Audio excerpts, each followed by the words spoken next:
स्वातंत्र्यानंतर सुरू झालेल्या प्रथा आता सुरू असणं अभिप्रेत नाही असं विरोधी पक्षनेतेपदाच्या निवडीबाबत राम शिंदे यांनी अजब विधान केलेलं आहे।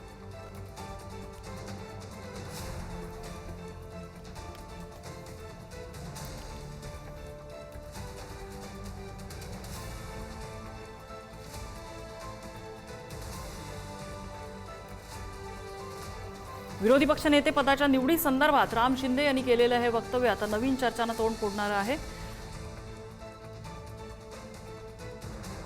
स्वातंत्र्यानंतर सुरू झालेल्या प्रथा आता सुरू असणं अभिप्रेत नाही असं राम शिंदे म्हणतात।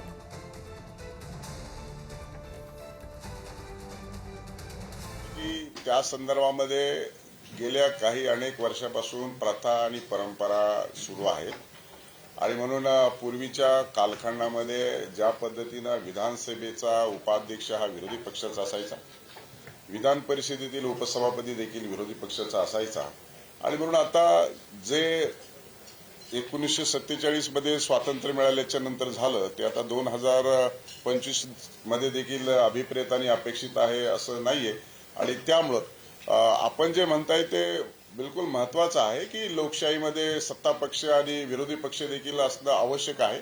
त्यामुळं अशा पद्धतीचा प्रस्ताव आमच्याकडे आलेला आहे, त्याच्यावरती विचार विनिमय सुरू आहे। योग्य वेळी त्याच्या संदर्भामध्ये निर्णय घेतला जाईल।